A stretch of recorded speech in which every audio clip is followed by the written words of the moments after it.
As I told you last night, I would go ahead and record this one for you so that you have the rest of that lecture. Not sure why we're talking about cystic fibrosis in adult med-surg. Usually cystic fibrosis is something that we teach in pediatrics. But since your outline says that we're going to talk about cystic fibrosis, so be it. One thing I would like you to know is when we get to pediatrics, I probably will not spend as much time on it because of the fact that we've already talked about it here. So make sure that you, when we get to there, you come back to this as a review and also whatever new stuff I put in on that one. So when we look at cystic fibrosis, the first signs and symptoms usually occur in children, young children, and about 30,000 children and adults in the United States have cystic fibrosis, and about 10 million, or about 1 in every 31 Americans, are carriers for the CF gene, but they don't actually have the disease. Of the CF patients in the cystic fibrosis registry, more than 48% are more than 18 years of age. This is something that's really unique because as early as even 30, 40 years ago, children with CF didn't live very long. I remember when I was growing up, one of my best friends had a sister that had CF and she died at 13. That doesn't mean that we don't have CF patients that are dying of their disease at young ages, but with the improvement in care, we're seeing CF patients live much, much longer, so that their median lifespan is more than 41 years now. So huge increases in the lifespan compared to what we used to see. And the other thing that we're seeing because of that is that we're seeing women with CF have children. We're seeing some more problems related to CF happening in those later years. It's an autosomal recessive disorder, and the CF gene is located on chromosome 7, and that chromosome produces a protein called CF transmembrane regulator, or CFTR, and it localizes to the epithelial surface of the airways, the pancreatic ducts, and the sweat glands. And the mutations of that gene alter the proteins so that the channels are blocked, and as a result, the cells that line the passageways of the lungs, the pancreas, the intestines, and the other organs that produce secretions, they are low in sodium chloride content, so they also have low water content, and that makes the mucus abnormally thick and sticky. So the etiology then is that you get obstruction of the ducts in the lungs, the pancreas, and the intestines, and it plugs up the glands, and it causes the glands to atrophy, and ultimately it results in organ failure. One that they're not mentioning so much here is it also affects the reproductive glands. So what we see with people living longer now is that women that want to have children frequently have problems getting pregnant because the fallopian tubes are blocked with this mucus, and so they have infertility problems. So the major thing that we see with CF is upper respiratory tract infections because of this excessive amount of mucus in the airways. It can present as chronic sinusitis or nasal polyposis. These thick secretions obstruct the bronchioles, which leads to air trapping and hyperinflation. It sort of acts like that ball valve um, situation where it lets the air in, but it doesn't let the air out situation. The mucus can get dehydrated, and with that, it gets even thicker. And whenever you have a situation where there's a lot of mucus, it affects the way the cilia acts. It actually coats it so that the cilia isn't able to move and move that mucus up out of the lungs. So it causes a lot of problems in the respiratory tract. And because of that, they're prone more to airway infections. And some of the more common organisms that are cultured from the airway includes Staph aureus, Haemophilus influenzae, and Pseudomonas aeruginosa. The less common ones are this Burkholderia cepacia. And they get antibiotic resistance because they are put on antibiotics so often. The pulmonary inflammation can precede a chronic infection and cause a decrease in respiratory function.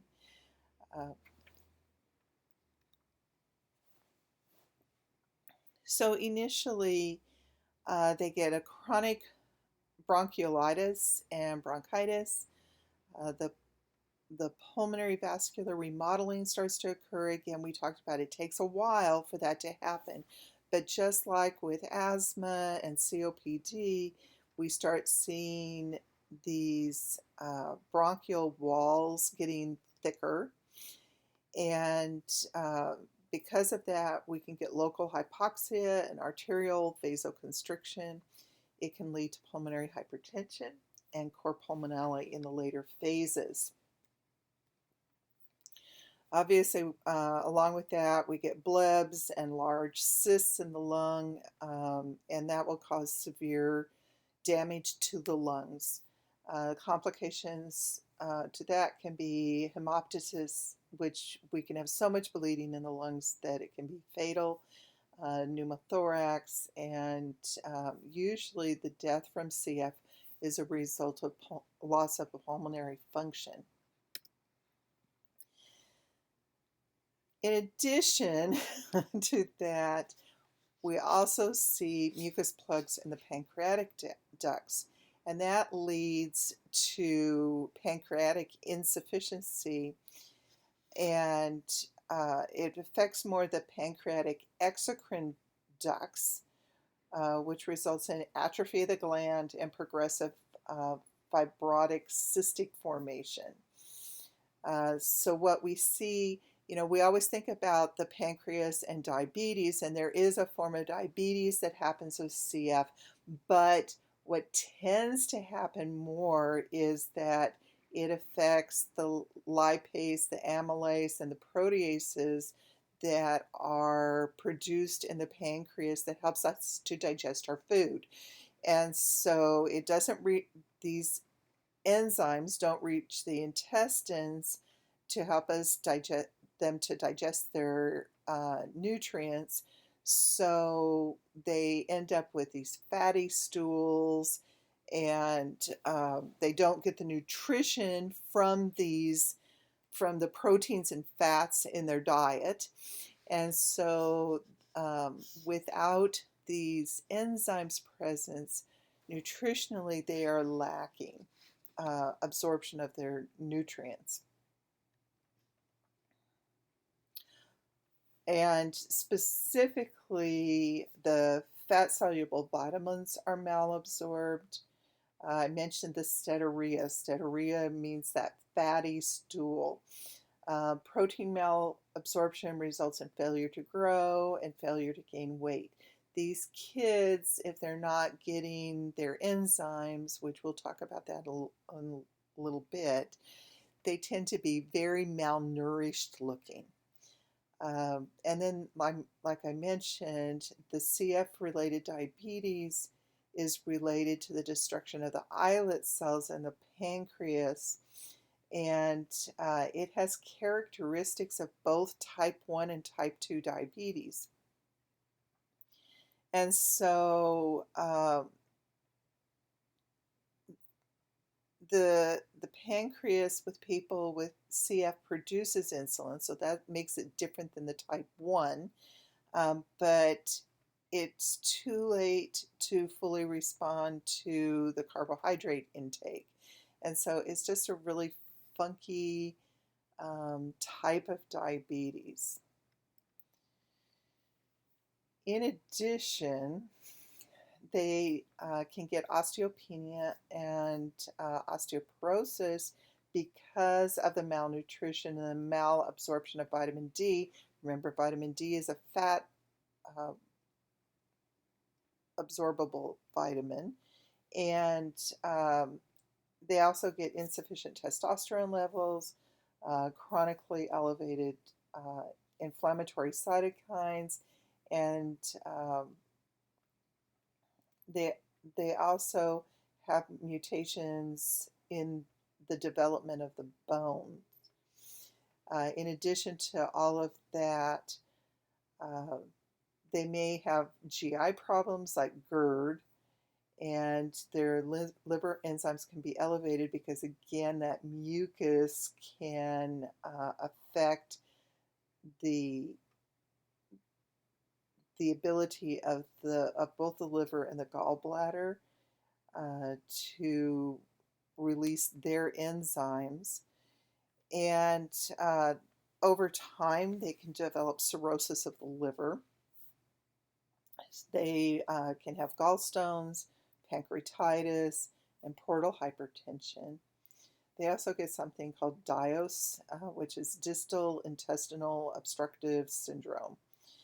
And it is because of the chronic malabsorption related to the exocrine dysfunction, and or if they don't take their enzymes that they're supposed to be taking, the chronic dehydration, swallowing all of that mucus that's in their system, and because they have a tendency to have a lot of pain, they may be on opioids, which also slows down their GI function.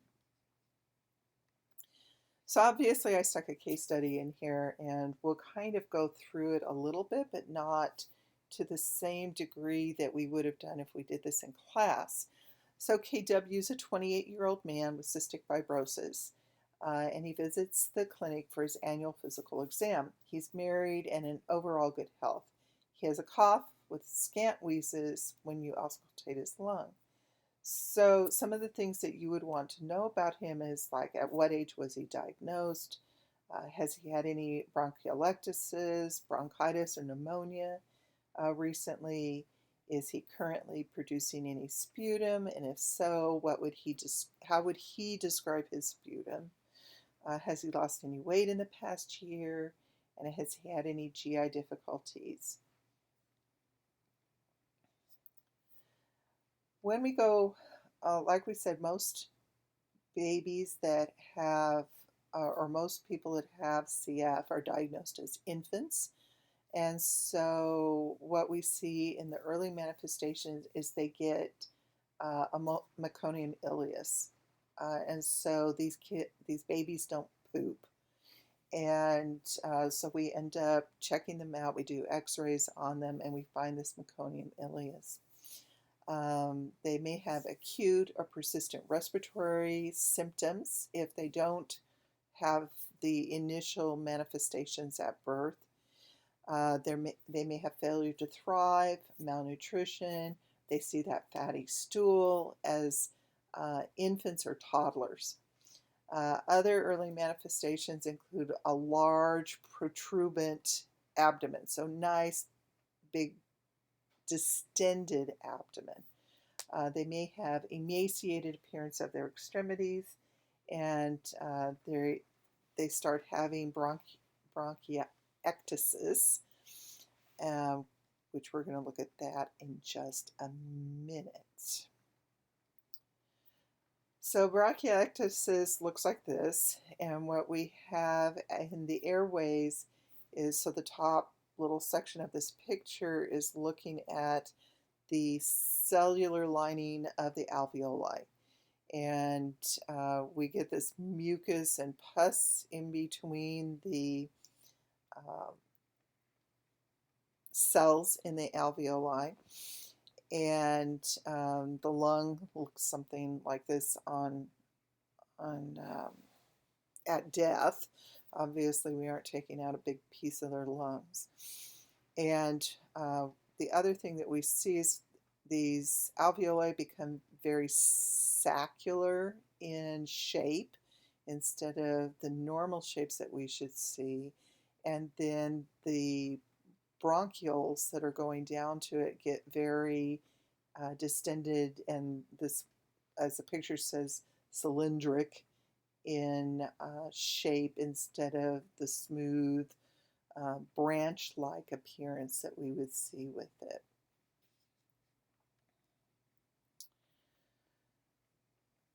The first symptom is in adults, if they manage to catch they don't catch it as an infant, and maybe they have a milder form of CF, is that they have frequent cough that becomes persistent. They produce sputum that's very viscous and purulent. Often their sputum is yellow or greenish colored.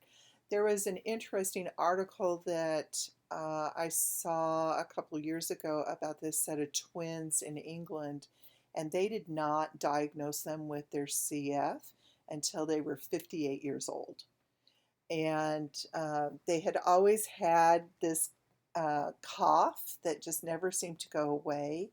And as an older person, finally somebody got concerned about this cough that they always had and did a workup on them and discovered that they had cystic fibrosis, and were finally diagnosed with cystic fibrosis at 58 years old. And the first twin got the diagnosis, and then the second twin was diagnosed as well because of her sister having been diagnosed.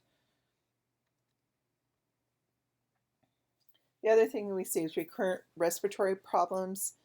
As the disease progresses, there's exacerbations of their increased cough. They have weight loss, increased sputum, and decrease in pulmonary function. Over time, the exacerbations become more frequent.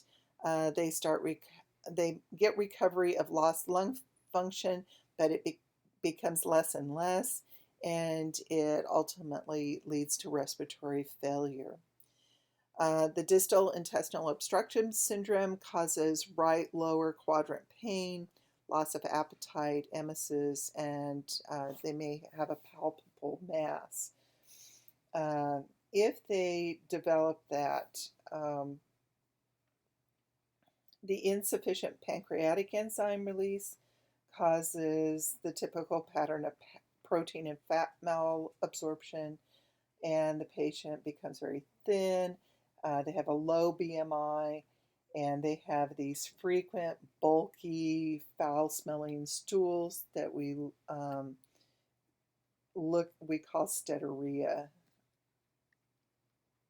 As far as reproductive system, both male and females have delayed puberty.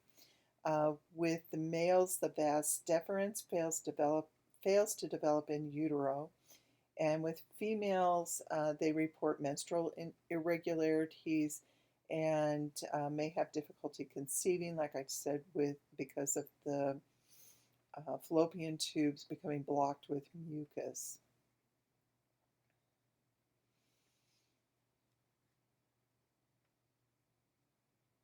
So KW states that he and his wife are thinking of starting a family, and he asks what the chances are of transmission of cystic fibrosis to his children. So how would you respond to him? Think about that. And what else do he and his wife need to be aware of in relationship to having a child? Um, like it may take special procedures for them to conceive. His life expectancy may be less than hers related to the cystic fibrosis. And they also need to consider the child will either be a carrier or possibly have the disease. Now, that doesn't mean that every child would be a carrier or have the disease, because with autosomal recessive, we have that 1 in 4 chance that the kid is completely normal.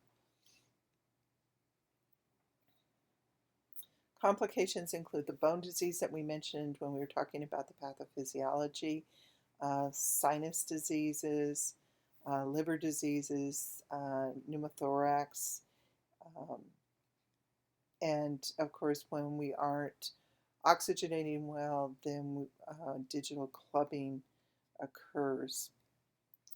With late complications, we have respiratory failure and cor pulmonale, and that's usually related to the pulmonary hypertension.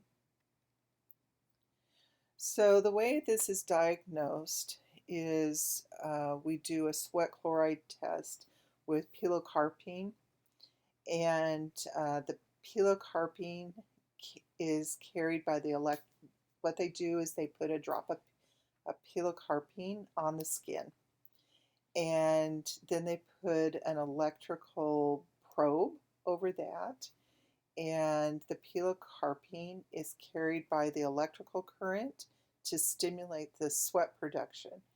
And that process takes about 5 minutes.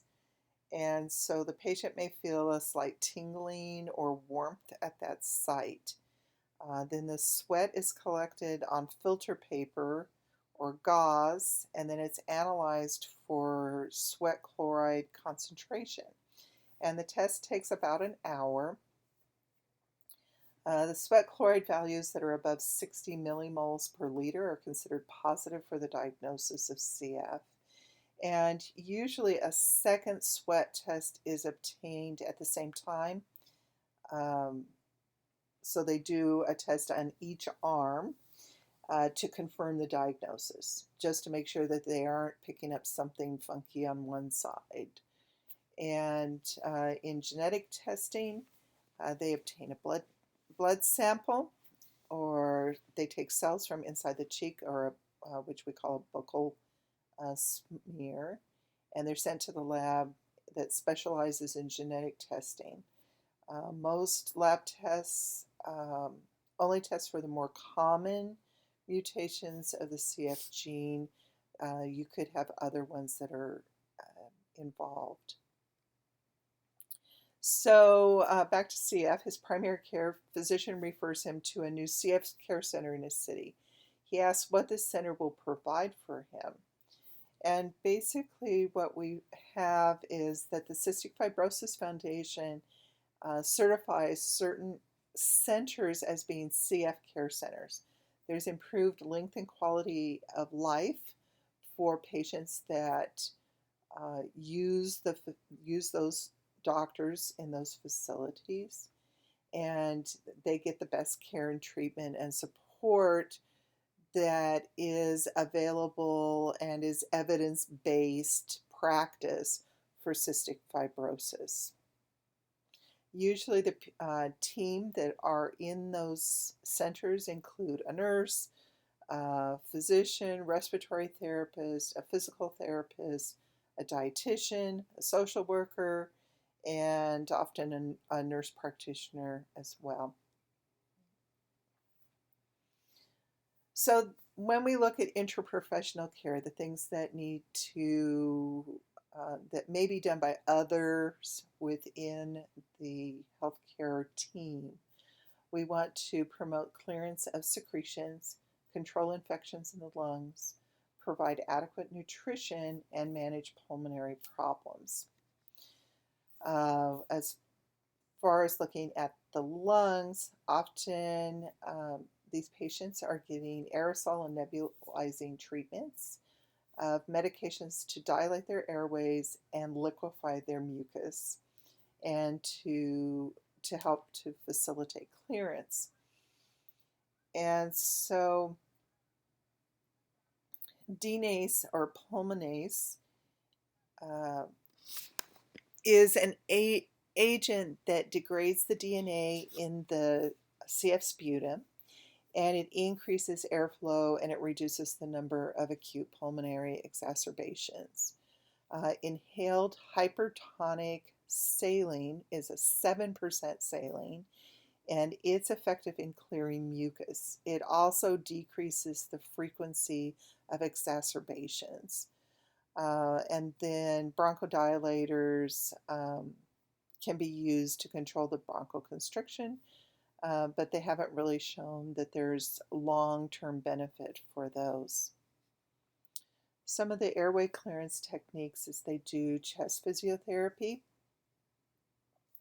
and so this is not something that's like, oh, just when I don't feel good, I'm going to do chest physiotherapy. Usually chest physiotherapy is done twice a day on patients with CF because we want to get that mucus moving up and out of the lungs so that we don't have those blockages, so that we don't get the bronchiectasis. They may do high-frequency chest wall oscillation, which is the vests, and postural drainage goes along with the CPT because you want to get that mucus out of all of the lung lobes. So you've got to get them in positions so that the lower lobes can drain as well as the upper lobes, because if you're just sitting up, it's going to be the upper lobes that drain. The PEP devices like we talked about with COPD, we're going to be using those as well. It vibrates the airway. And breathing exercises like autogenic drainage, pursed lip breathing, and huff coughing is done as well. And then the individuals with CF may have a preference for one technique or a device that works well for them for their daily routine. There's no clear evidence that any of the airway clearance techniques are better than another. And so usually what happens is they choose one that works for them. So KW states that he and his wife want to begin an exercise program, and he asks what type of exercise might be best and if he needs to consider anything special related to CF.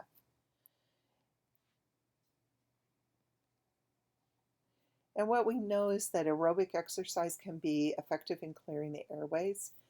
Frequent rest periods are needed, and because of the increased nutritional demands with exercise, he's going to have to make sure that he drinks plenty while he's exercising, and that he is meeting his nutritional demands with his meals. Early interventions with antibiotics when the lungs become infected are especially important when you chronically have extra mucus, which is a growth medium for bacteria in your lungs. Usually they're on longer courses of antibiotics than somebody who doesn't have that going on. The drugs are abnormally metabolized and quickly excreted, so they have less, the drugs don't work quite as fast and well with these patients as they would someone with a more normal lung pattern. Most patients will have Pseudomonas, which tends to be very difficult to treat.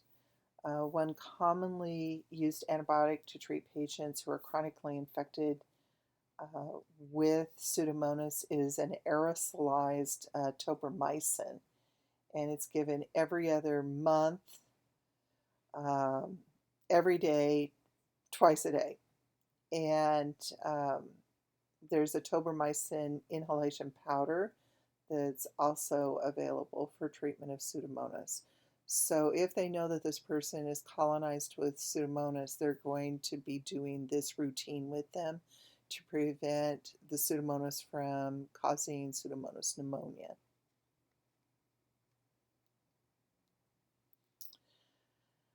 Oral agents are commonly used for mild exacerbations, and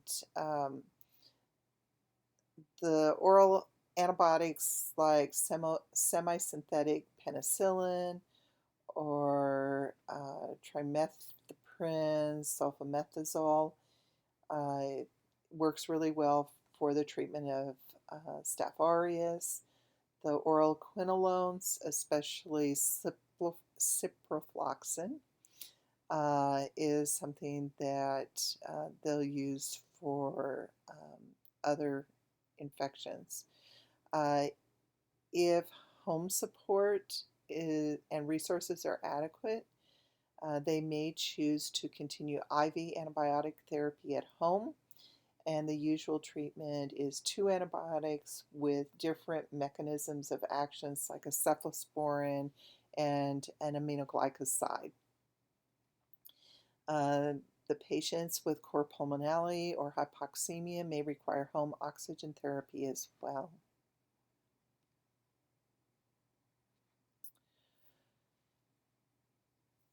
If a CF patient is getting frequent chest tubes, they may do a sclerosing treatment of the pleural space, or do partial pleural stripping or a pleural abrasion, which is done surgically if they get frequent pneumothoraces, because they're having it tends to happen in the same place over and over. So in doing that, they make a scar tissue, which is thicker tissue that can prevent that one area from continuing to have pneumothoraces. They could also do a bronchial artery embolization if patients have severe hemoptysis, and we're starting to see more lung transplants in cystic fibrosis patients. One of the other things, and I said that I was going to mention this, is that we start using replacement pancreatic enzymes. And so they get a lipase, protease, and amylase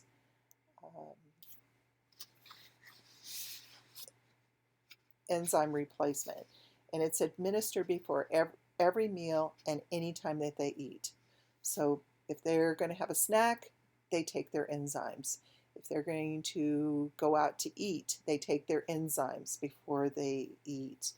Also, because they're having problems with absorption of their fat-soluble vitamins, that's A, D, E, and K, they will also take those vitamins as supplements.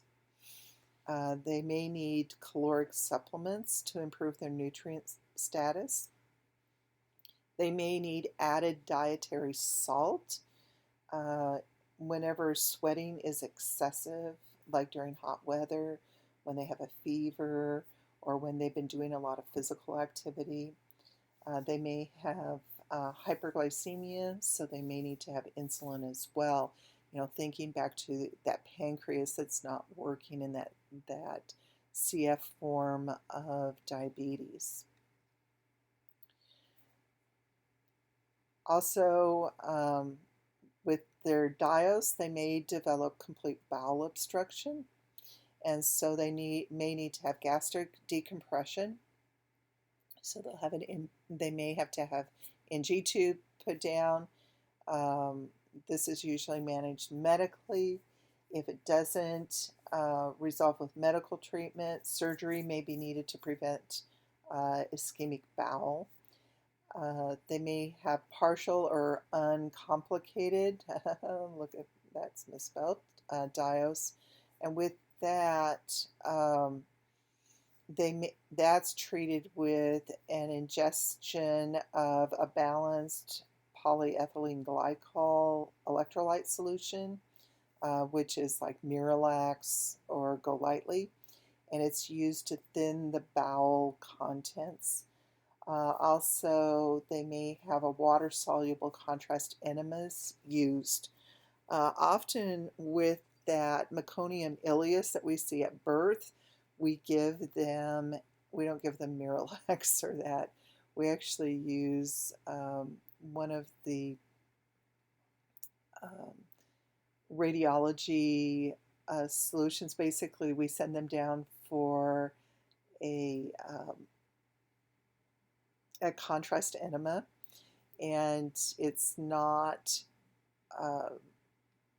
the usual stuff, but it causes fluid to be brought into the bowel, and so then they will pass that meconium, and that usually takes care of the bowel problem that we see at birth and gets the stools moving.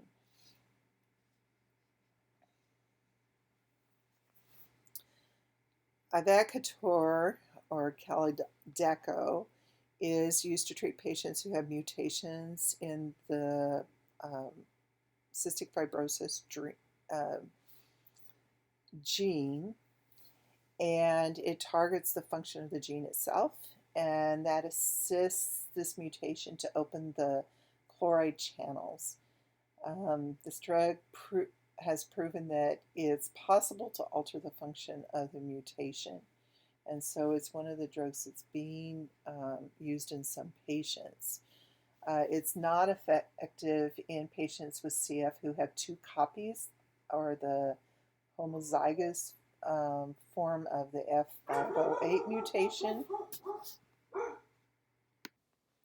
Sorry, my dog obviously saw something that she didn't like seeing. And so you may hear her periodically through this, hopefully not. But basically, they don't have this F508. They have 2 copies of the F508 mutation, and it's the most common mutation that results in CF. The Ivacor lumacaftor is a combination of drugs used to treat patients that have the 2 copies of the F508 mutation. So back to KW. What questions would you want to ask him about his health in the past year? And not only that, but what about the past month? So KW states that he has some difficulties with increased cough and sputum in the morning. He has difficulty coughing up his sputum due to its thickness. So you would want to formulate a plan of care for him with his ineffective airway clearance related to thickened secretions. And these are some of the nursing diagnoses that go along with CF. And planning-wise, we want to make sure our patients have adequate airway clearance. They have reduced risk factors associated with respiratory infection. We reduce the risk factors associated with respiratory infection, and we have adequate nutritional support. Also, that we have ability to perform their ADLs. They have recognition and treatment of complications related to their CF. So in other words, that they're noting the changes before they become a problem. They have active participation in their planning and implementing of their therapeutic regimen. We want to help the patient assume responsibility for career and their goals. We want to discuss their altered sexuality. Because with this delayed or irregular menstruation is not uncommon. The development of secondary sex characteristics such as breasts in girls may be delayed. We want to provide relief in bronchoconstriction and airway obstruction. Also aggressive CPT antibiotics, O2 therapy, and corticosteroids. One of the things that is difficult for people with CF is letting other people know that they have it, like their friends, people that they're dating, their potentially their potential spouses. They also have to let their employers know because it may affect them financially. They may not get a job. Somebody, they're not supposed to do this, but an employer could look at them and say, "Well, I don't want to hire you because you're going to have more lost days from work." And so it can become quite a challenge for these patients. The issues of marrying and having children is a difficult thing to consider because not only there's the problem of passing on the gene, but also whether or not they're able to have children. Another concern is the fact that these people have a shortened lifespan. So when you're talking to somebody that may be in love with you, they need to be aware that you may not live as long. And so if they have children, then this person's going to put their spouse could potentially be a single parent, having lost their spouse. Adequate nutrition is a major, major issue. What we see is if somebody is on their enzymes and they're taking them properly, if they start to have the fatty stools, they may need an adjustment in the dosage of their enzymes to help them take care of that. And also, postural drainage and percussion and vibration is something that has to be done twice a day. So when these patients are in the hospital, usually respiratory is coming in and working with them. Although often, especially if they're using the vests, they may bring their vest with them and use those in the hospital. I actually had a video, and I think I told you guys last night with the COPD. There was a video of, actually, it's a very cute video of this baby getting on their vest. The video I sent you is a baby, but these vests come in different sizes, and and they vibrate the patient with air. And so it is kind of an interesting thing to see. So I encourage you to open it up and see how what those vests look like and how they're used. Acute respiratory distress syndrome. It is a sudden progressive form of acute respiratory failure. In this, the alveolar capillary membrane becomes damaged and more permeable to the intravascular fluid, and the alveoli fill with fluid. ARDS is, it exists on a continuum. One way to assess the degree of impairment is to measure the PaO2, the oxygen ratio. Under normal circumstances, the PaO2 is 80 to 100 in room air, and the PaO2 to FiO2 ratio, which we call the PF ratio, would be greater than 400, like around 452.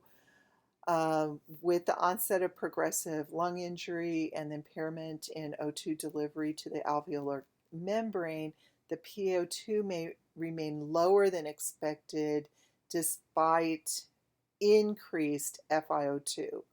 And so the PF ratio will differentiate between mild, moderate, or severe ARDS.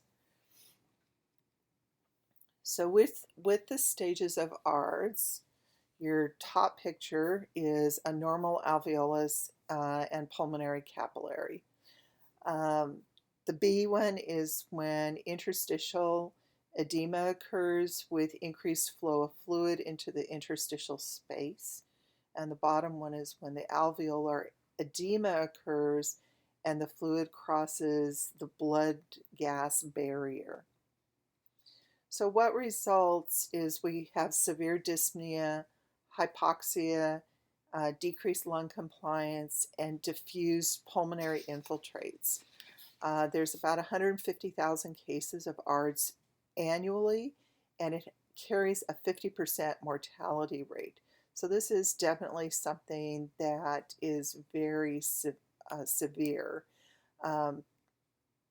In some patients, they may have both gram-negative septic shock and ARDS, and when that happens, the mortality rate is 70 to 90%. So it's almost like you're really lucky if you survive it. So how this happens? Basically, it develops from a variety of direct and indirect lung injuries. The most common cause is sepsis, although it can also happen with near drownings. It can happen with smoke inhalation, like with people that have been in house fires. It can it can also happen with anything that causes an injury to the lungs itself. The exact cause for damage to the alveolar capillary membrane isn't known. Some people can have smoke inhalation, have no problem whatsoever. Other people will develop ARDS. They don't really know. Patients that have multiple risk factors are 3 to 4 times more likely to develop ARDS than those who don't. And what we see is pathophysiologic changes. They're thought to be due to overstimulation of the inflammatory and immune system.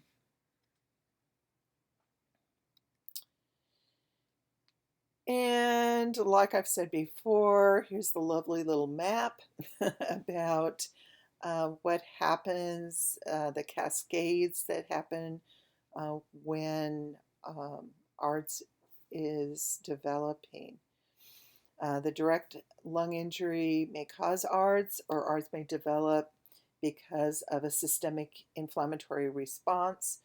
It may also develop as a consequence of multi-organ dysfunction syndrome. We call that MODS. And so there's just so many different ways that this can happen.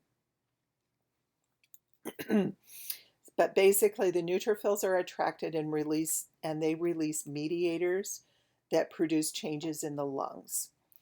And these include things like increased pulmonary capillary membrane permeability, destruction of the elastin and collagen, formation of pulmonary microemboli, and pulmonary artery vasoconstriction. Basically, the pathophysiologic changes of ARDS are divided into 3 phases: the injury or the exudative phase, the reparative or proliferative phase, and the fibrotic phase.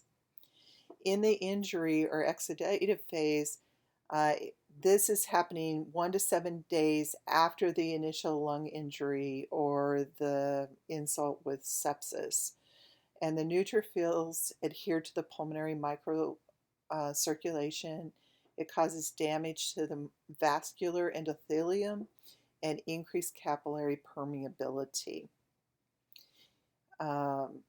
We get, in the injury or exudative phase, we get engorgement of the peribronchial and perivascular interstitial space.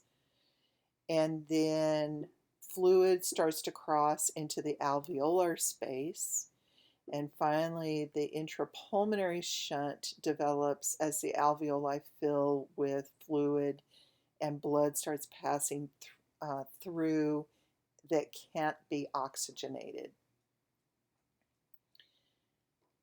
Finally, the alveolar cells type 1 and 2 are damaged.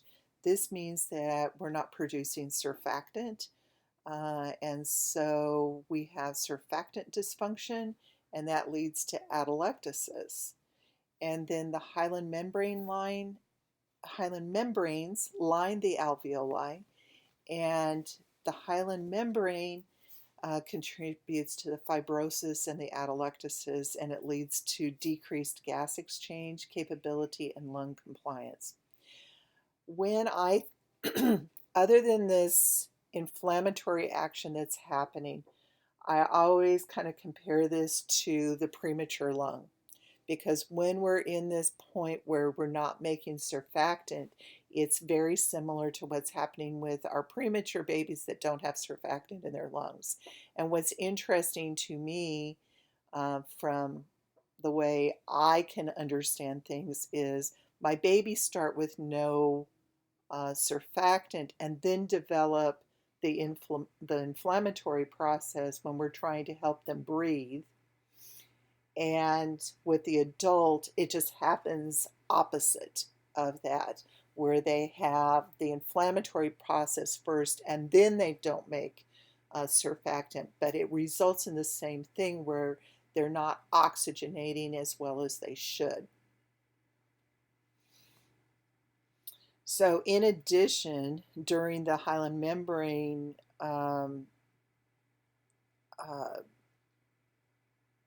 action, we get necrotic cells, protein, fibrin forms, and we just don't get, we get exchange, the oxygen exchange capability decreases dramatically, and lung compliance goes down. In the injury or the exudative phase, we have interstitial and alveolar edema and atelectasis. And with that, the lungs become less compliant because of the decreased surfactant, the pulmonary edema, and the atelectasis. And the patient has to generate higher airway pressures to inflate these lungs that we call this stiff lungs, that the lungs don't want to expand as easily as they should. And so we call that a severe VQ mismatch. And we start having shunting of the pulmonary capillary blood, and that results in hypoxemia. And it's unresponsive. Even though we're increasing the oxygen that we're giving to this patient, they can't use what we're giving them because of this shunting of the pulmonary blood. And at this stage, they usually end up on ventilators, and they'll often be on a pressure controlled type of ventilator because we're trying to get these stiff lungs to open up, but the lungs are not compliant. And just as the patient tries to increase the amount of pressure that they're needing to use, our ventilators are having to use higher pressures as well.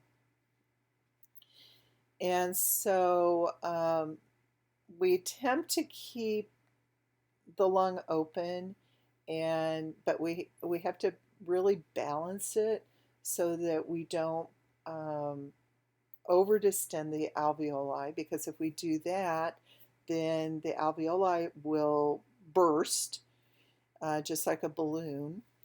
And so then we end up having to reduce the amount of pressure going into these stiff, non-compliant lungs. So these patients are very difficult to ventilate.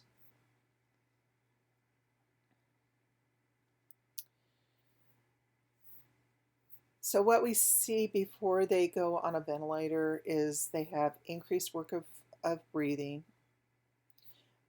They have an increased respiratory rate, but they have decreased tidal volume. Again, they can't get the alveoli to open so you don't have as much air going in. And that produces respiratory alkalosis with an increase in CO2 removal. But you have a decrease in CO2 and tissue perfusion.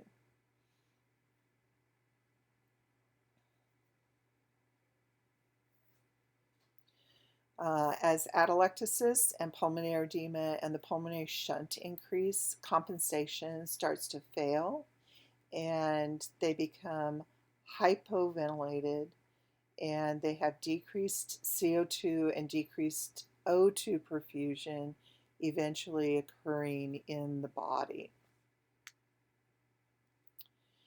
In the reparative or proliferative phase, this is about 1 to 2 weeks after the initial lung injury, we start seeing an influx of, we start having increased pulmonary vascular resistance, and pulmonary hypertension can occur in this stage because we start having fibroblasts and inflammatory cells destroying the pulmonary vasculature. And the lung compliance continues to decrease as a result of the interstitial fibrosis. And this happens because the neutrophils and the monocytes and the lymphocytes are trying to get in there to repair everything. And we get fibroblast proliferation, the lung becomes dense and fibrous, and the lung compliance continues to decrease. With that, we continue to have more hypoxemia because now the alveolar membrane is getting thicker, and it limits the diffusion and increases the shunting of the blood away from there.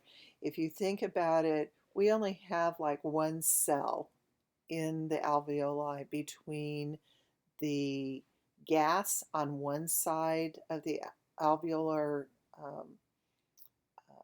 tissue and the blood flow that's coming by. Basically,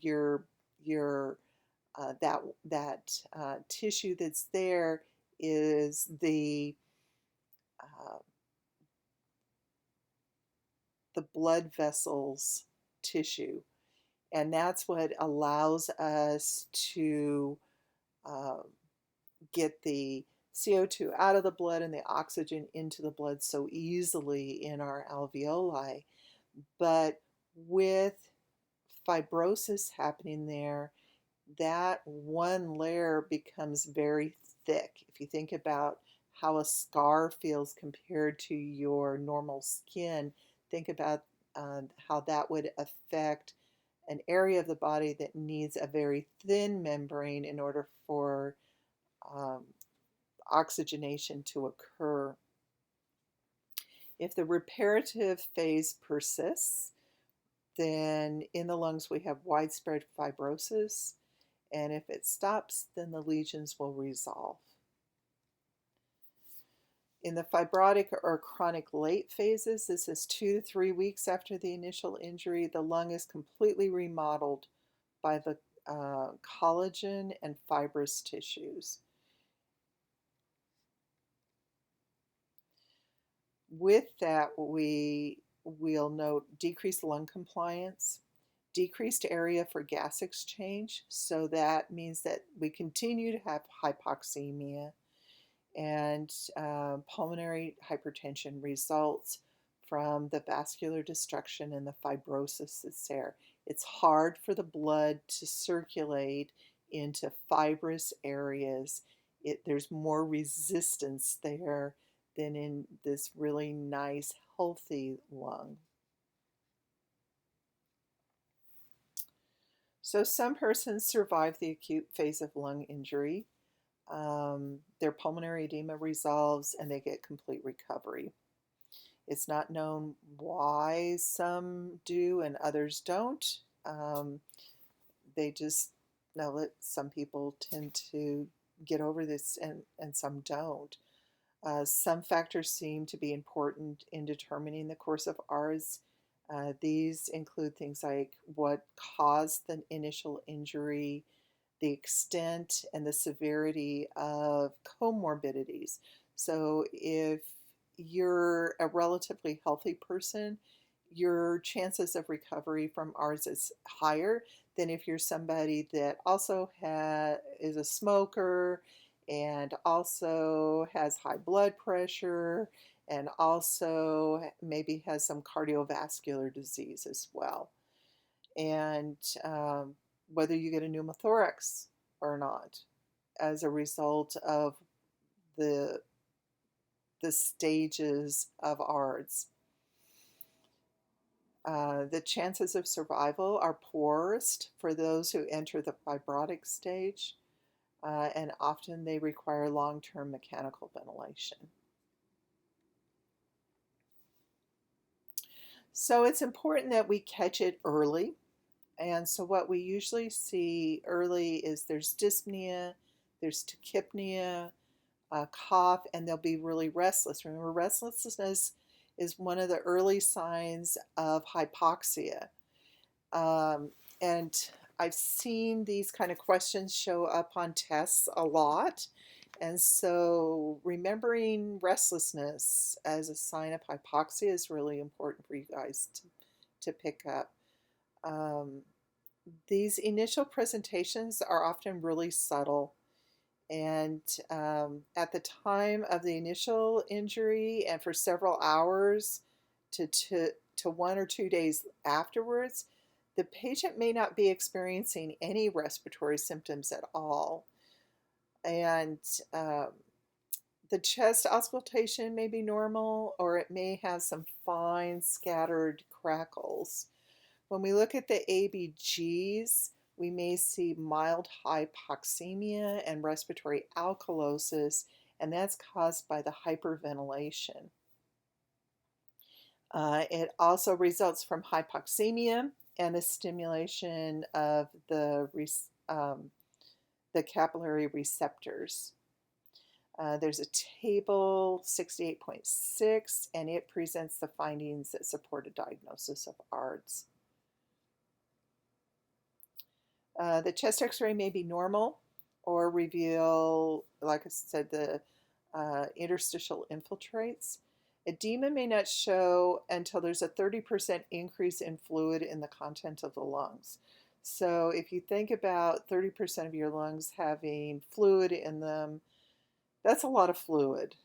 And so you definitely are going to have more difficulty breathing with that. The symptoms worsen with the increased fluid accumulation and the decreased lung compliance.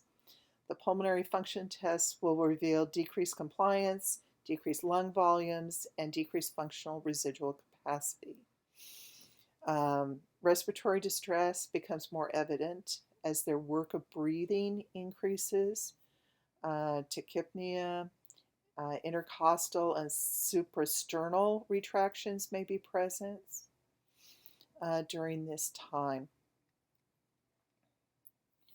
We may see tachycardia, diaphoresis, changes in mental status, cyanosis, and pallor.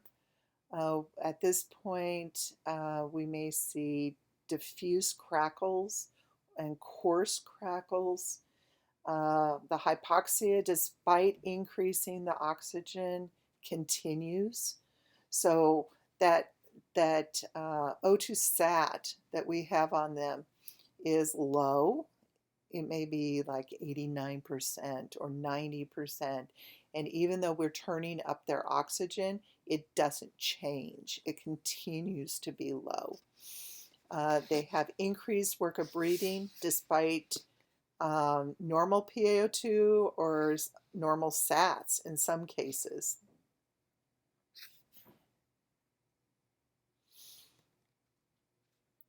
So as it progresses, the patient has even more profound respiratory distress. And at that point, they are intubated and we're giving the positive pressure ventilation.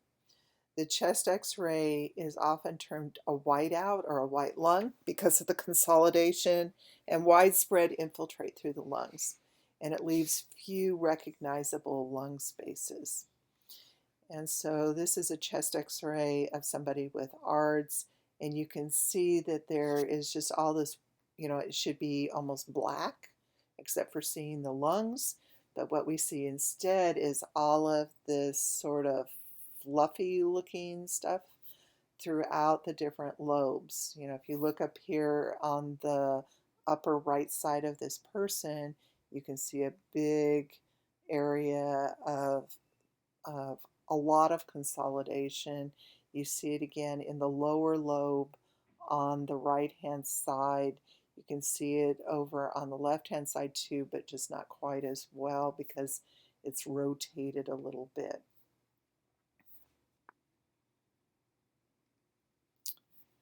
Some of the complications associated with this is ventilator-associated pneumonia, or VAP. Some of the strategy, and it's a primary cause of death in ARDS. And VAP occurs in as many as 68% of patients with ARDS. The risk factors include impaired host defenses, contaminated equipment, invasive monitoring devices, aspiration of GI contents, especially if patients are receiving enteral feedings, and prolonged mechanical ventilation. And so strict infection control measures are vital in preventing VAP. And usually we use this ventilator protocol bundle, which means that the head of the bed is elevated 30 to 45 degrees. They get daily sedation holidays, which is a period of time to see how are they doing. We don't want people to be on ventilators any longer than they absolutely need to be. So how are they doing if we eliminate their sedation? Are they able to start breathing on their own, and is their breathing somewhat normal? Obviously they're on a ventilator, so it's not going to be completely normal, but are they able to breathe spontaneously without becoming unduly agitated? We do venous thromboembolism prophylaxis, so they've got their scuds on, and daily oral care with chlorhexidine. And usually they're having oral care every 2 hours, and not necessarily with the chlorhexidine, but they're having oral care every 2 hours, and then once a day they have the chlorhexidine. And there's additional things that we do as well that has to do with the suctioning and how we set up the ventilators, and they usually have inline suctioning, so that minimizes the introduction of bacteria from outside of the system. We try to keep their ventilator system as closed as possible to prevent infection. So there's a lot of things involved with it, but these are the major things that are involved with the ventilator bundle. Barotrauma is a big complication, and what it is rupture of the overdistended alveoli during mechanical ventilation. And so we talked about how as their lung becomes less and less compliant, it takes more pressure to open up the lung to be able to oxygenate the patient. Well, the harder I push against tissue that doesn't want to move, the more I injure that tissue. And so we try to use as minimal amount of pressure as we can, but again, we're having problems with that. There is a respiratory distress syndrome clinical network, which advocates that you ventilate with smaller tidal volumes. You allow a higher PaCO2, which is what we call permissive hypercapnia. And in doing that, it decreases the amount of injury to the lung. It also, barotrauma can lead to pulmonary interstitial emphysema. We talked about that yesterday. Pneumothorax, spontaneous subcutaneous emphysema, pneumoperitoneum, pneumomediastinum, pneumopericardium, and tension pneumothorax. And so we really want to try to minimize that.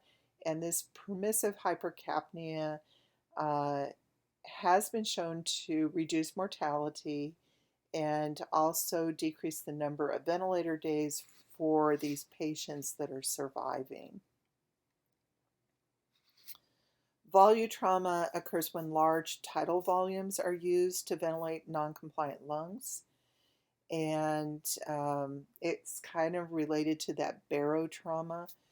And we get alveolar fracture, movement of fluids and proteins into those alveolar spaces. And so the recommendation is to use smaller tidal volumes or the pressure-controlled ventilation for ventilation for these patients. Stress ulcers can develop.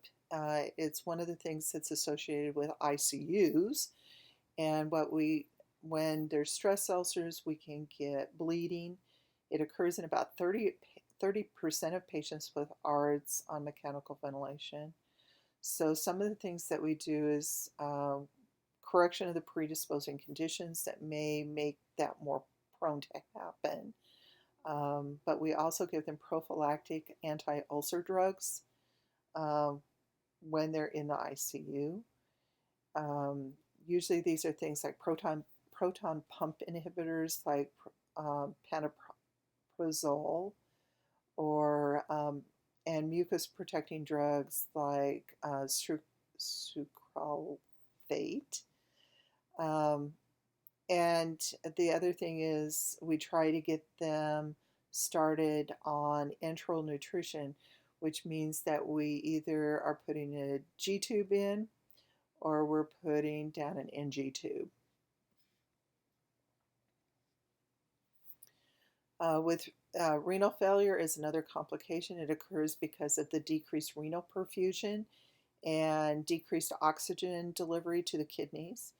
That obviously is a result of the hypotension, hypoxia, and hypercapnia associated with the ARDS. It can also be caused by the nephrotoxic drugs that are used to treat the ARDS infections, like the aminoglycosides or the vancomycin that may be used to treat the underlying sepsis that the person may have. When we look at the assessment, we often find a history of lung disease, exposure to lung toxins, tobacco, alcohol, or drug use, related hospitalizations, thoracic or spinal cord trauma, or severe obesity is associated with the development of ARDS. Some patient information may not be possible to obtain initially because we're more worried about oxygenating and ventilating these patients. Other things that we may see is that they use O2, inhalers, nebulizers, over-the-counter drugs, immunosuppressant therapy. They've had a previous intubation. They may have had thoracic or abdominal surgery. We're going to encourage them to exercise once they're better and have immunizations. We're going to be looking at their eating habits, change in appetite, weight gain or loss that they may have had, fatigue, dizziness, dyspnea, also changes in sleep patterns, or do they use CPAP? They may come in complaining of headache, chest pain or tightness, anxiety, restlessness, agitation. We may note that they have pale, cool, clammy, or warm, flushed skin, peripheral edema, or cyanosis. We may also see shallow, increasing respiratory rate that progresses to a decreased rate. That's an ominous sign. Also, use of accessory muscles that we talked about, asymmetric chest expansion, abnormal breath sounds. We may even hear a pleural friction rub. We often see tachycardia initially that ends up progressing to bradycardia as the work of breathing becomes more difficult. They may have hypertension initially when they have the tachycardia that progresses to hypotension. Again, those are ominous things as that starts to happen. We may see pulsus paradoxus, jugular vein distension, that's what JVD stands for, pedal edema, abdominal distension, ascites, somnolence, they're sleeping all the time, confusion, delirium, and as we've noted before, changes in their pH, their PaCO2, their PaO2, and their saturations. We'll see decreased tidal volume and abnormal x-rays, abnormal central venous or pulmonary artery pressures, and initial carbon monoxide. As hypoxia, hypercapnia, and acidosis becomes more severe, the CO will decrease. The nursing diagnoses are related to all of those problems, the ineffective airway clearance, ineffective breathing patterns, risk for imbalanced fluid volume, anxiety, impaired gas exchange, impaired nutrition. So our planning is rather long-term. We're looking for following recovery, that the PaO2 is within normal limits for age or at the baseline on room air, that the saturations are more than 90%, that we have resolution of the precipitating factor for their ARDS, and that they have clear lungs on auscultation. With appropriate therapy, these things can happen, but there always will be some lung disease involved because of what happened with the ARDS. Oxygen administration, the primary goal is to correct the hypoxemia. Initially, they're on nasal cannula or face masks with a high flow system used to maximize their oxygen delivery. Modest to severe ARDS and refractory hypoxemia will need intubation with mechanical ventilation to maintain their PaO2 at acceptable levels. So we'll definitely have respiratory therapy around a lot. The positive pressure ventilation, the PEEP at 5 centimeters of water compensates for the loss of their glottic function, and it opens collapsed alveoli. We apply PEEP 3 to 5 centimeter oxygen increments, meaning we increase those levels of PEEPs. The higher levels of PEEPs may be used in patients with ARDS because PEEP is oxygenation. PEEP keeps those alveoli open, and so we may see higher levels of PEEP in order to give them better oxygenation. Positive pressure ventilation can compromise venous return to the right side of the heart, and because it will decrease the preload, cardiac output, and blood pressure. And higher levels of PEEP can hyperinflate the alveoli. That can result in barotrauma and volutrauma. So we really try to minimize these as much as we can, but when you have somebody going down the toilet with their ventilation, you do what you need to do to keep this patient alive. And so this effect with the venous return is a very tight balancing wire to walk on, giving them enough PEEP to be able to oxygenate but not compromising the venous return. So these are very, very tricky patients to care for. Some of the alternative modes of mechanical ventilation and respiratory therapies include things like airway pressure release ventilation, pressure-controlled inverse ratio ventilation. So we talked about the fact that normally we have a 1-to-2 ratio. In these cases, we may give them longer time in inhaling and shorter times with their exhalation. High-frequency ventilation is really a funky thing to watch, but it actually makes it easier for the oxygen and the air to go into the chest. And then permissive hypercapnia that we've already talked about. Some of the external devices that may be done, they may do extracorporeal membrane oxygenation, which is basically bypass. Extracorporeal CO2 removal. The blood passes along a gas exchanging membrane outside of the body, and then the oxygenated blood is returned to the body. Like I said, it's very similar to bypass that we put cardiac patients on while we're doing cardiac surgeries. Positioning strategies, turn them from supine to prone position.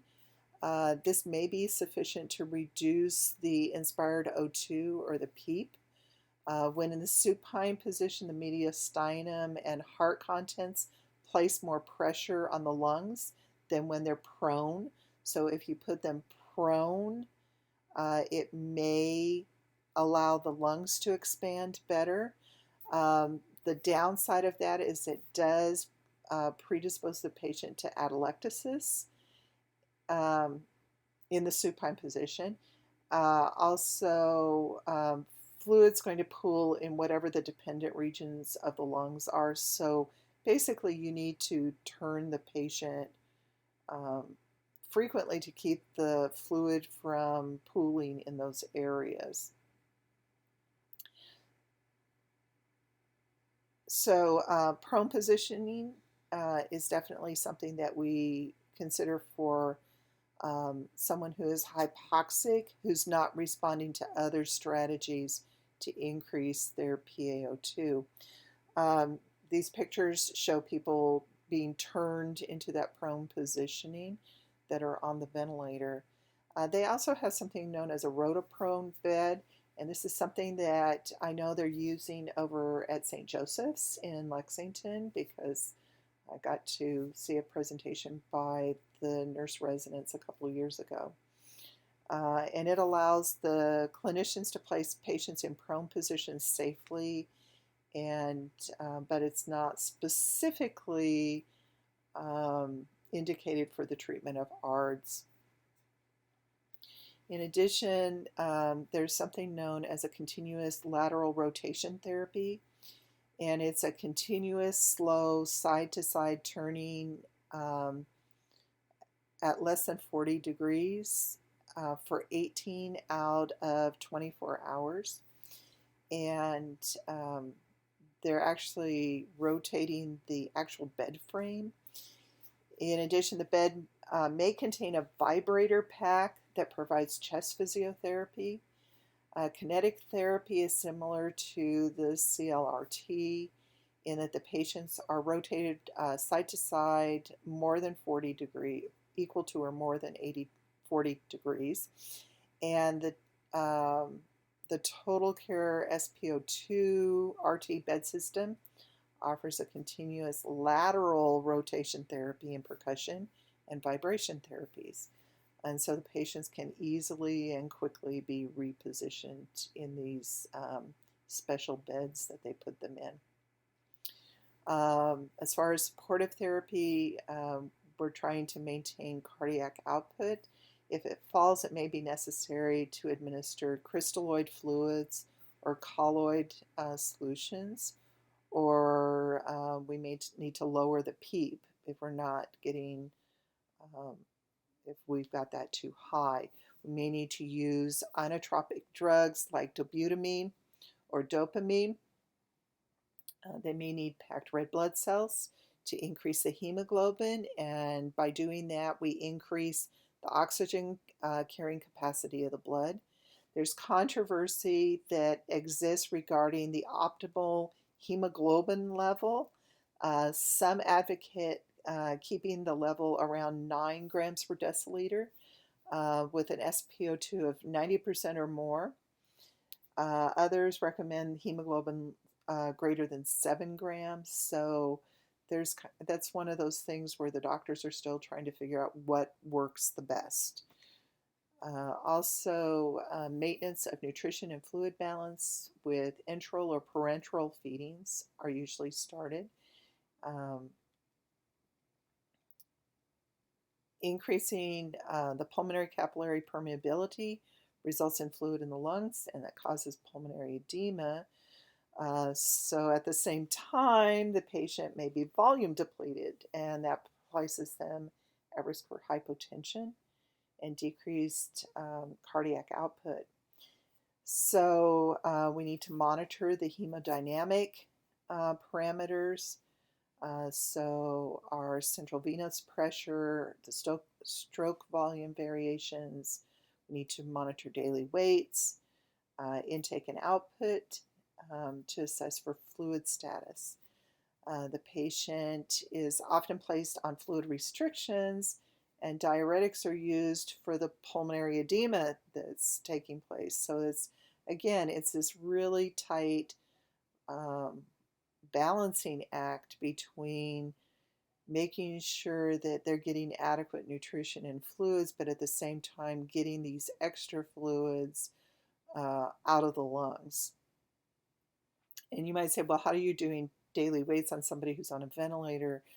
We have bed scales, and they're weighed in the bed. So our evaluation, we ought to be hearing no abnormal breath sounds. There should be effective cough and expectoration. Normal respiratory rate, rhythm, and depth. We want synchronous thoracoabdominal movement. We also want appropriate use of accessory muscles in these patients. We want to see decreased or absent peripheral edema, normal pulmonary artery or pulmonary artery wedge pressures, decreased anxiety, verbalization of positive attitude towards their outcome. This is really important. When these patients are recovering, if they start getting depressed, they don't recover as well as patients that have a positive attitude as far as I may not be the best, I may not be what I was before I had this infection, but I'm certainly going to do the best to be as close to that as I can. Versus somebody, oh, I'll never be able to do this again, and I'll never be able to do that again. Those patients don't tend to do as well as the ones that are looking at things from a positive aspect.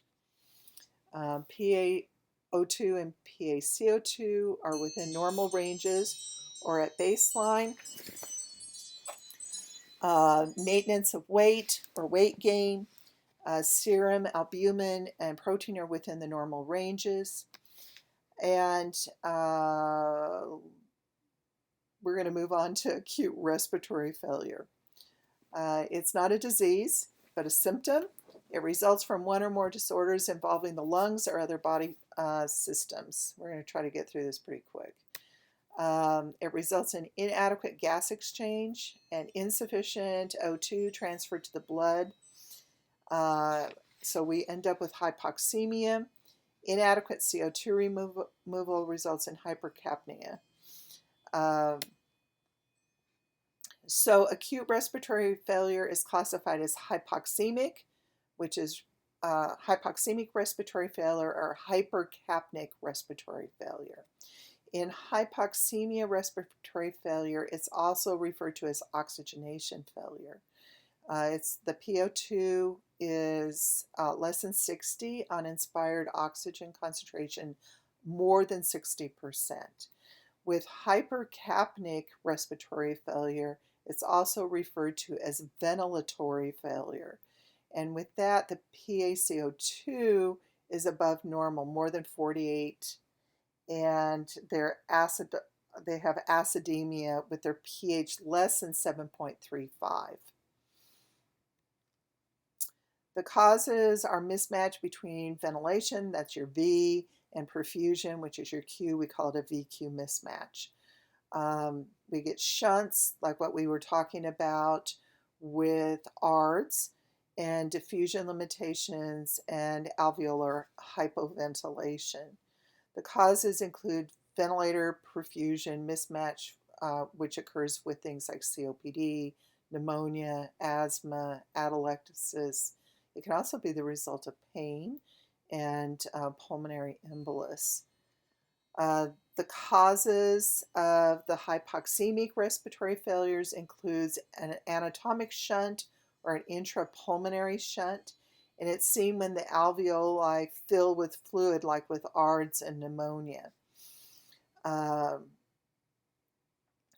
So the causes, there's diffusion limitations, like with severe COPD, recurrent pulmonary embolism, pulmonary fibrosis, ARDS, interstitial lung disease, hypoxemia that's present during exercise. We also can have alveolar hypoventilation, like with restrictive lung diseases, CNS diseases, and chest wall dysfunctions and neuromuscular diseases. There's an interrelationship of mechanisms, so there can be a combination of two or more physiologic mechanisms, like you could have the VQ mismatch, but you could also have a shunt, or you could have the VQ mismatch with a diffusion limitation. So often there's a combination of things that are going on. With the hypercapnic respiratory failure, the CO2 levels cannot be maintained within normal limits due to an increase in CO2 production or a decrease in alveolar ventilation. So this can be something that's acute, like with an asthmatic exacerbation, or it could be chronic, like with COPD. And so what we end up seeing with that is that there's airway or alveolar abnormalities, again, like with asthma, COPD, or with cystic fibrosis, or there's central nervous system abnormalities, like with drug overdoses or brainstem infarcts or spinal cord injuries. We can also have the hypercapnic respiratory failure with chest wall deformities, like with the flail chest, the kyphoscoliosis, with severe obesity, with fractures, mechanical restrictions, or muscle spasms. We can also see it with neuromuscular conditions like muscular dystrophy, Guillain-Barré syndrome, multiple sclerosis, when there's been exposure to toxins, or there's muscle wasting.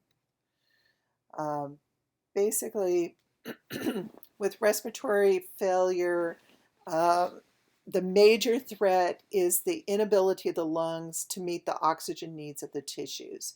So you have inadequate oxygen delivery to the tissues, or the tissues cannot use the oxygen that is delivered with them, and that would happen with things like septic shock and acid-base alterations. The clinical manifestations is a sudden or gradual onset. Obviously, that is related to whether it's acute or it's chronic, and a sudden decrease in PO2 or a rapid rise in PaCO2 implies a serious condition.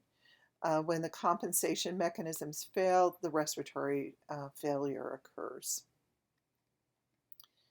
The signs may be specific or nonspecific.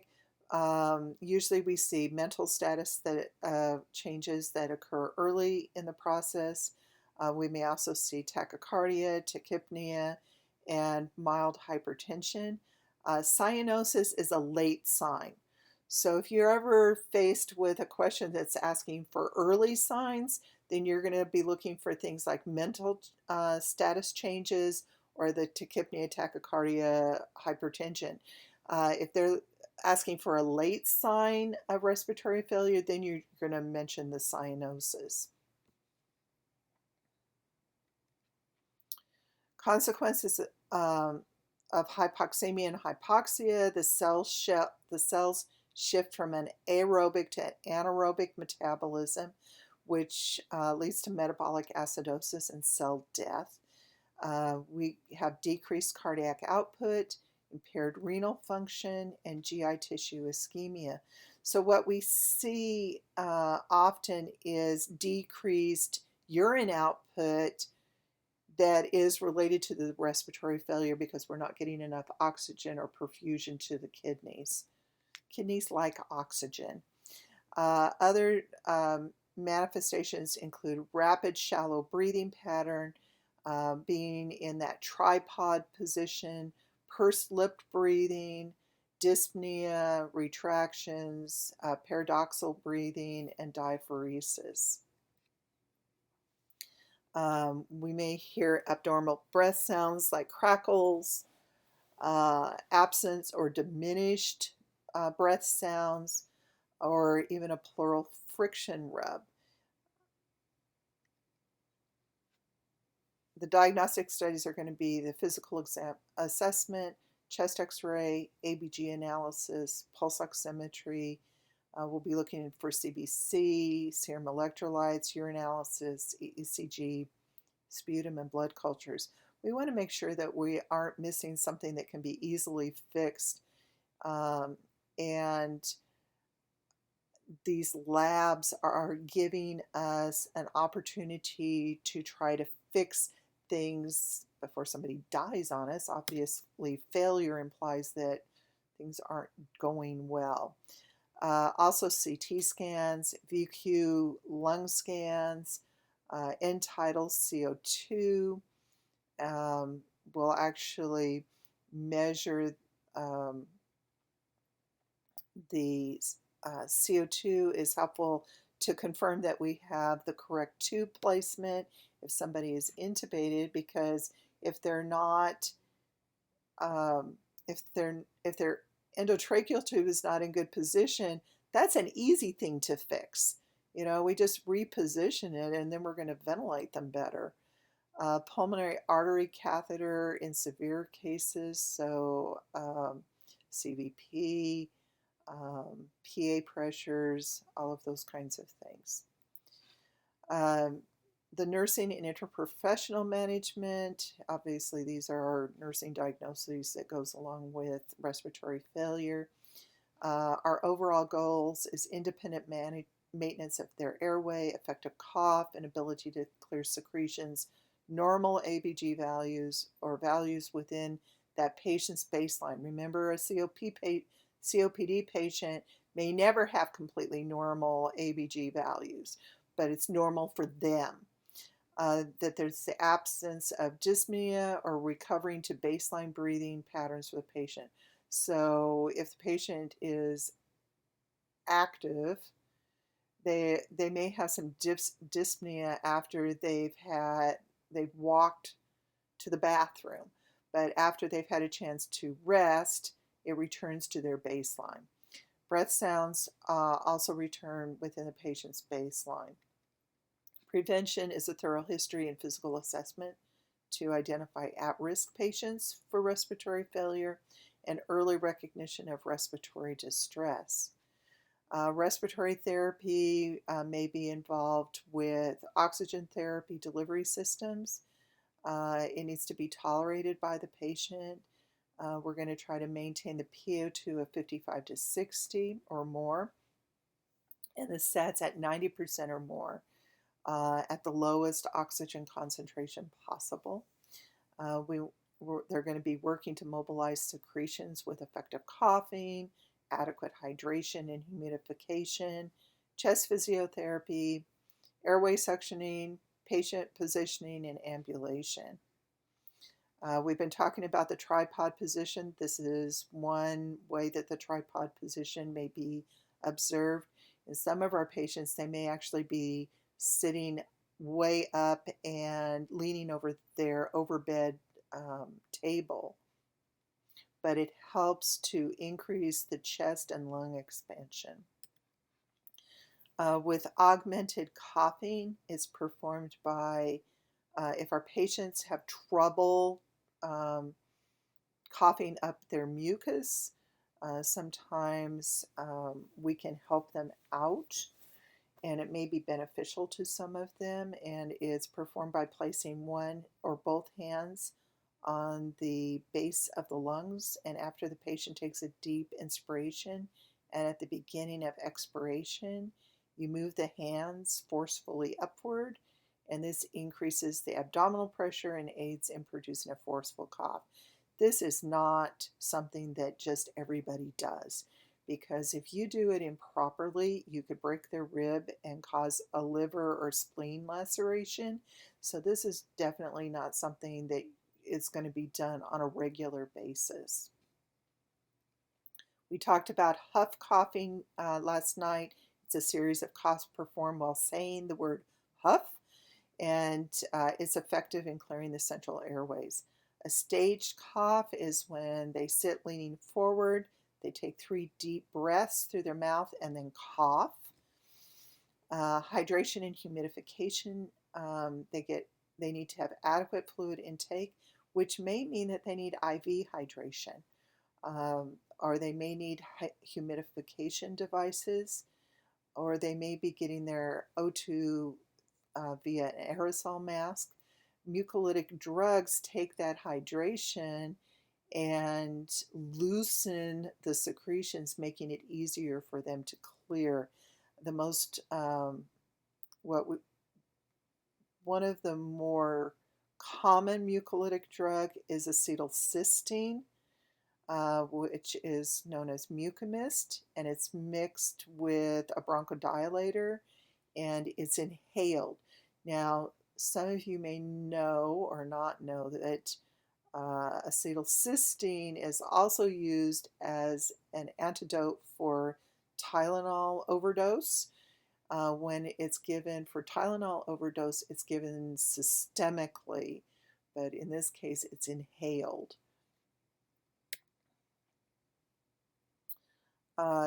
Chest physiotherapy, postural drainage, percussion, vibration is important for these patients.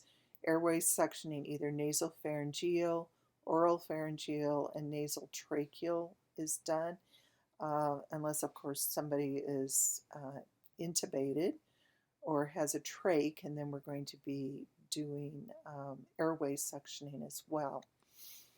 Respiratory therapy may be involved in positive pressure ventilation and non-invasive positive pressure ventilation like BiPAP or CPAP.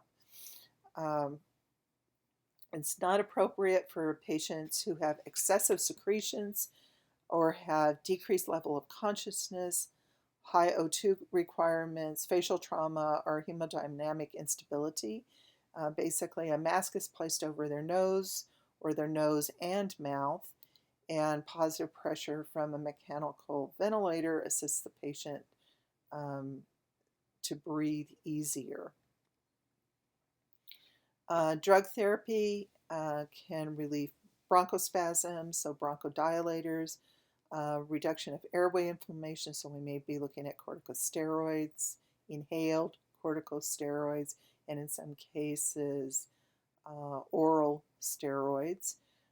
Reduction of pulmonary congestion, so diuretics. If heart failure is present, we may give nitrates as well. And other drug therapy, if there's an infection, IV antibiotics. And because, again, we've talked before about when you're not able to breathe, we're talking about respiratory failure, it causes anxiety and agitation. So these patients may be on benzodiazepines for those. And if they're experiencing pain, they may be on opioids as well.